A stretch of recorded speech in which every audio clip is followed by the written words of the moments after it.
Hello everyone, this is Defense Politics Asia, and this is the summary for the day of 926 for the 6th of September. And a lot of change, a lot of things happening over the past 24 hours. And this time around, let's go from the curse front.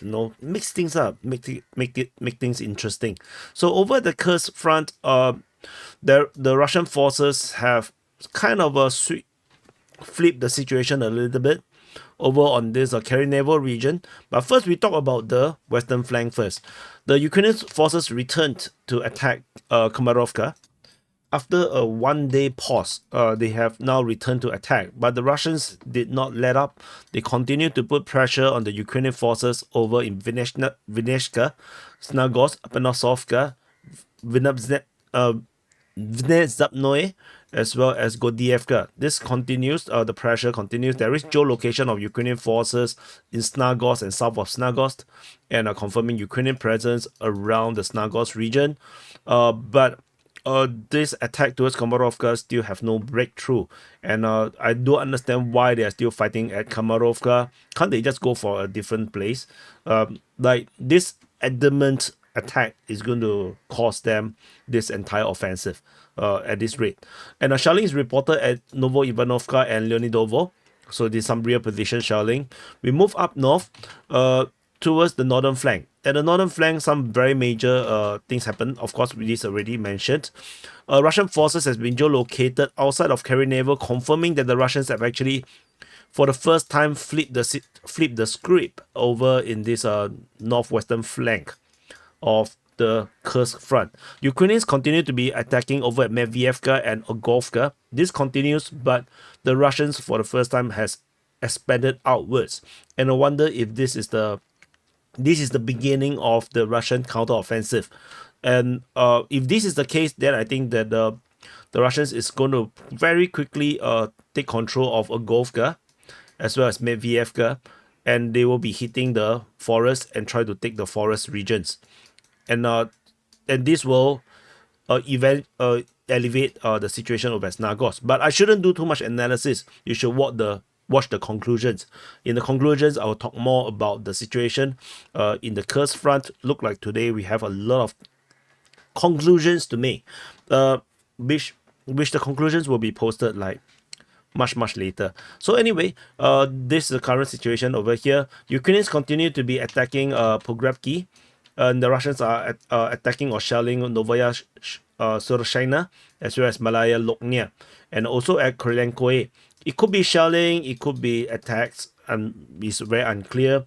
Kotsitsa also continues to be under pressure. Ukrainians have been geolocated just off this Nedenov. So at Nedenov, so which means that the Ukrainians actually have expanded the control. It doesn't really change the strategic situation because the Ukrainians has been attacking Kamyshevka for some time. So there is always this chance that Nedenov has already been captured. What it does change a little bit is this push out of the highway just off Kitrovka. So this expanding Ukrainian presence around in the highway region. But as you can see, the battle is pretty much over still within this area here, where the Ukrainians are trying to make some kind of breakthrough. And it looks like they are still not giving up on the idea of hitting towards Lgov. And where's Lgov? If you may ask, you go all the way up north, following this road, this is Lgov. It looks like they are still trying to go there, but this offensive, this operation, this objective is already gone case. It's already impossible to get there anymore, because in the offensive it's always the beginning that does the most. If the beginning part you don't get massive success, then you're not going to reach your objective. If you look at the Ukraine war at the beginning, you see how much ground the Russians took within the first month of war. It's basically the entire northern flank, the entire southern flank, much of Lugansk, and they already surrounded Mariupol, took half of Zaporizhia. That kind of punch. If you don't have the kind of let's say even 10% of that kind of punch, then the offensive is going to be largely going to fail. Over in the eastern flank, other than, of course, just now it's mentioned fighting at Kotsitsa, Russian forces continue to attack Martinovka or shelling Ukrainian forces at Metinovka. Shelling was reported at Kozacha Loknia, but basically the fighting in this area has literally died down. There's no more fighting in this region. The Ukrainians probably is running out of fighting or combat capability, which is why they are not pushing anymore. They are pushing only selectively in certain positions or certain directions, and this is actually not a good sign for the Ukrainian forces, because why would you not want to expand further to protect Sudja? So that is going to be a problem. In the southern flank, we still have clashes over at Borki, but that's about it. In terms of the shelling, there's not exactly much changes. You can see the shelling within Sumy region, within the Kursk region is already very small. Only 3 locations being reported. Outside in the Sumy region, we still have a lot of rear positions getting shelled in these various locations, but nothing particularly stands out to me, other than it's getting smaller and smaller. Over in the Vorozhba region, shelling reported in Bruski, as well as Linove, as well as Bilopilia.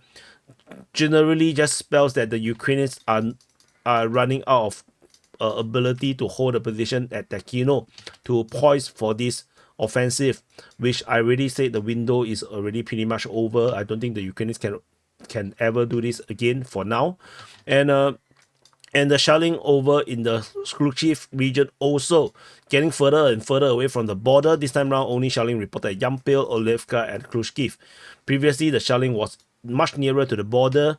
Looks like this offensive towards Oreo also unlikely going to be happening much anymore. The windows are all closing. This is actually very, very bad sign. We move into the Kharkiv front. At the Kharkiv front, Russian forces continue the usual fighting reported at Lipsy and Voschansk. This time round, we have fighting reported at Taike, mainly because of the Ukrainian mapping have conceded that the Russian mapping is actually correct. So basically, that's about it. I don't think there is actually fighting per se, because this is just simply the correction of the mapping. Clearly the Ukrainians can't have this line. It don't make sense. So it is what it is. So that's all for the Kharkiv front. We move into the Kupiansk front.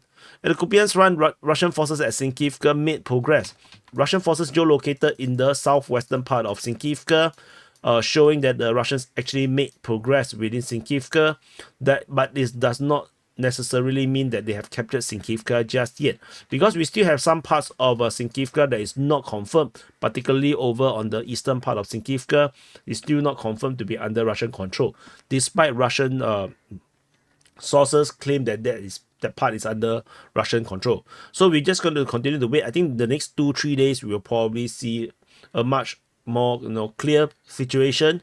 For example, the Ukrainians giving up, conceding that they have lost this area, and there's also a chance that the Russians may have also made progress within the forest to enable such a movement. And if this is the case, then a little bit more of the forest, the fighting will start to go towards Kupiansk, and that will be a disaster for the Ukrainians, because then the Kupiansk is the major city over in this area. The fighting come to this region would means that the Ukrainian front line here will be entirely under pressure, severe pressure. Over in the Pischany front, at the Pischany front, we have fighting reported towards Khrushchevka. Ukrainian forces are geolocated at Khrushchevka, getting bombed by Russian airstrike. Russians are also putting pressure or attacking at Berestove, Stemikivka, and Andriivka. So situation largely is the same, but we'll continue to monitor the situation. Moving further south at the Svetove front, we have fighting reported over in Novoyehorivka towards Cheneskina, towards Druzilubivka and Makievka. This continues, but no, we don't have much things to talk about. I also want to highlight the Russian Defense Ministry's summary yesterday. Is a weekly update, so they sum up everything across the week. So we don't have a specific information coming from the Russian Defense Ministry. So most of the reports coming for the rest of Ukraine, which is the Ukraine other than Kursk, because in Kursk, they have a separate report, but for the rest of Ukraine, this largely just Ukrainian Defense Ministry's report. We move further south to the Crimea front. Russian forces are attacking towards Terny, Toske, and Dibrova, but again, this is just a stagnant front line. We don't expect much things around here. We move into the Sivers front. Sivers offensive continues with fighting reported at Verkhovno-Kanyamsky and Sperne. There's a geolocation just off Verkhovno-Kanyamsky. There was a TOS strike, a thermobaric missile strike, and this may or may not be a precursor to a Russian offensive. Because once you have a TOS strike, everybody dies in that impact zone. So instant death. So that could be a precursor to a infantry charge. So we're not sure. Moving into the northern flank or northern central flank of the Bakhmut front, Russian forces attacking Kharkovivka, Kalinina. In the Otyabrsky or Zotneve district of Chasivya and Chasivya, generally speaking. So this continues. We previously have updates, frontline changes over in this Kalinina region as well as in the Otyabrsky region. But so at this moment, no more new updates regarding this area. Over in the southern flank, fighting is reported at Andriivka. Russian mapping drew the mapping differently from DPA. So they mapped it in this way. I have already explained why DPA mapped it differently from the Russian ones in the frontline changes report. So you can watch that to find out why. I don't want to repeat myself, so that you can watch more and I can get more revenue. Yeah, good job, well done. And we move into the New York front. At the New York front, Russian forces are fighting at Toske, Nelipivka, Sukabalka, and Alexandropil. Particularly, according to the Ukrainian Defense Ministry, they say that the fighting at okay, not this one. Yeah, never mind, forget it. Okay, so there's a lot of heavy fighting around the Sukabalka region from my memory of what I read. But the major situation is actually over at New York. Yesterday, I mentioned the Ukrainians made this very bold claim that they have taken the northern part of New York and relieved Nelipivka. However, immediately we have geolocations of Russian forces inside of Nelipivka, confirming that the Russians have taken the entire eastern part of Nelipivka, and also the eastern northern half of New York is entirely under Russian control. And this is ridiculous because the Ukrainians just claim it, and they have doubled down in a post claiming that the Azov brigade have posted videos showing that they have drive the Russian forces out of the plant. But at the first place, they have never said that the Russians have captured the plant. This is important to note. They have always put it as a gray zone. They even claim that Ukrainian forces was previously encircled there, and they have always maintained it to be under Ukrainian or somewhat Ukrainian control. But in the video footage, it's full of bombardments of the plant. So either they are there, or the Russians are there. Either they are bombarding the Russians, or they are bombarding themselves. So generally speaking, I think it's just propaganda. I don't think the Ukrainians are there at all. The Russian forces are even geolocated just off the plant, and also in the center of New York. So the Russian forces are clearly in this area, and as I mentioned in the frontline changes report also, Russian forces previously attacked from the east. And this was the original incursion into Nelipivka. So to now suddenly say that the Russians are not there, and then we have geolocation of the Russians on the eastern part, it just don't make sense. This don't make logical sense at all. So I have to call them out for this. But we will continue to monitor the situation for this New York. I think I would say don't jump to conclusions yet. Although I in my heart I feel like it's full of shit. But not my heart full of shit, but they are full of shit. But my heart is full of shit. Oh, so sad. Yeah. Anyway, the ultimately another 2-3 days we will probably see much more clearer situation. I think if there is more geolocation, Russians waving the flag in Nelipivka, whatnot, we will probably then see this clear invalidation of the situation over the New York region. So we just give it a bit of time, because who knows, this geolocation might be belated, but even belated is still massive. It's still massive because they are on the eastern part of Nelipivka, which was previously not understood to have Russian forces. And of course, with the geolocation means the invalidation of the entire area here, because if the Russians are here, there is no possibility the Ukrainian forces are here at all. In fact, even this area looks very, very unlikely.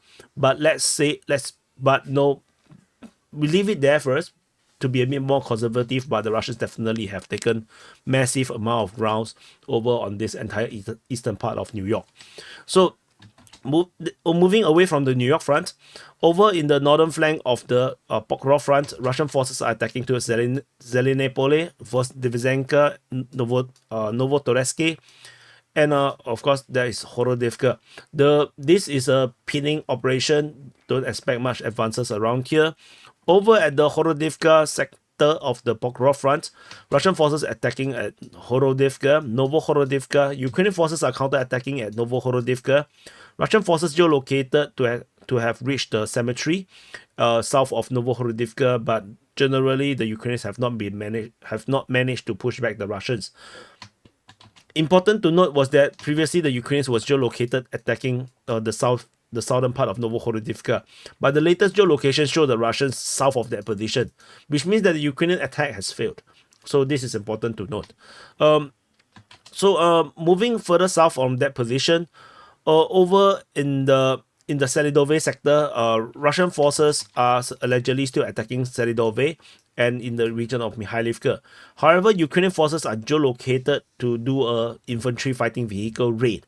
They basically drive down the road and then they started shooting at all the buildings, and this invalidated a huge chunk of this area because I don't think the Russians are there based on this geolocation.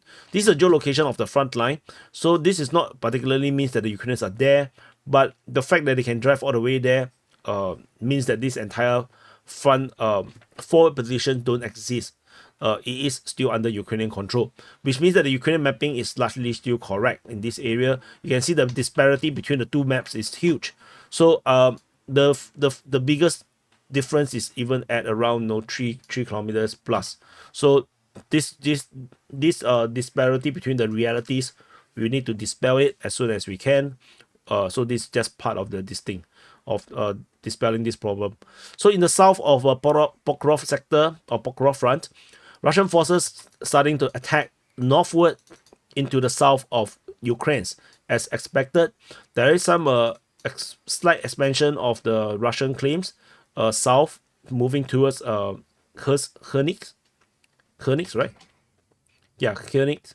And then and the Russians are also expanding their claims. These are Russian claim towards Zeleny Pershi as they start to attack towards Zeleny Pershi. Fighting is reportedly towards Khernik, but the Russian claims that the information coming from the local residents is often confused and inaccurate. This is actually quite normal. Just like try to explain what's happening one street down where you live right now. What's happening right now? One street down your street where you live. You don't know, right? You don't know. You can hear things, but what you hear is definitely wrong most of the time. Like you hear a girl scream. What happened? Why is she screaming? You don't know. You don't know. It can be a very happy scream, but you don't know. It sounds like she's very sad or she's getting hurt. But maybe she's hurt, but she's still screaming. But maybe she's hurt happily. You don't know. So you see so this is the why in the earlier part of the war, in the first year, people say that no, I should go to Ukraine and report from the ground. And I just tell people it's useless. Going down to the ground only confuses you more because you can't tell anything by being on the ground. You don't know what the hell is happening. If you know what the hell is happening just by being on the ground, then you don't need drones anymore. So that's all from this area here where the girls are screaming. We move into the Marinka sector. Russian forces have expanded greatly over in the Krasnohorivka region, as well as the fighting reported at Georgievka and Maximilianivka. So at Krasnohorivka, we need to zoom in. So for those that don't understand, we have a chopstick, a pair of chopstick in Krasnohorivka. The Russians seems to have captured most of the first chopstick. And with this expansion, with geolocation of Russian forces in these two positions, in fact, they have really went more beyond it. And this is a sign that the Ukrainians have entirely withdrawn from this area here. Because as I mentioned in the conclusions and probably in previous SITREPs, the situation is getting untenable. The Velsky region is becoming very, very vulnerable due to the Russian advance south of Pokrov. The Russians also, based on Russian mapping, they also claim that they have entered into the southern chopstick. So this area is looking like a massive collapse, and we'll probably see the collapse grow even faster because of the situation over in the Hernik region. And I mentioned a lot in the conclusions, so do check it out, the conclusions in the front in the main channel. In the conclusion, I explain why Hernik is so important and why this entire Nevelsky front line is going to collapse. The Ukrainians are going to do mass withdrawal from this area, and this is the first sign that this is currently happening. This is going to start to happen, and we're going to see a very, very quick frontline change, a very, very massive frontline change in the near future. So let's wait and see how this develop, whether I'm correct. So we move further south into the Voleda, the Konstantinivka, Vodiane region. No, the Russian forces are attacking in the area of Konstantinivka and Vodiane. There's no fighting reported at Voleda, but generally we don't have any more updates regarding here. So and there's nothing over along the Voleda line. The last is still the Russians' capture of Preshestivka. Maybe the operations are still ongoing, particularly probably to capture Zolota Neva. So tentatively, there's no information about this capture. No trustable information about the capture of Zolota Neva, and no reports of fighting at that region as well. So let's wait and see. So there is fighting reported at Staromayorsky for the first time in a long time, according to the Ukrainian Defense Ministry. The last attack of fighting in this region was on the 30th of July. So it's more than a month, and suddenly we have the Russians pushing in this area again. So I don't think this is something to take note of, to worry about yet, because this is still early days. It could be just a probing attack. We move into the Zaporizhia front. There is no fighting being reported in the Zaporizhia region, and usually the Ukrainians said nothing happening around here. The Russians have no reports, so as I mentioned already. So we move into the Kherson front. At the Kherson front, Russian forces allegedly is launching pretty heavy attacks. According to this report alone, 5 attacks was being reported in this direction, in the Pridniprovsky direction. Otherwise, there is the geolocation of a Russian helicopter-guided missile strike on Pridniprovsky as well. So very interesting. Not sure what is the deal over here. Russian forces is geolocated along this below Grudove region. This is shelling by Ukrainian drones. So this confirms that the Russians are actually in this area here. So this is already mapped as under Russian control, so this is not a surprise. So that's about it. So this is the summary for the day of 926 for the 6th of September. Do press the like button, subscribe, and do check out the conclusions, and I'll see you guys in the next update. Frontline changes over there.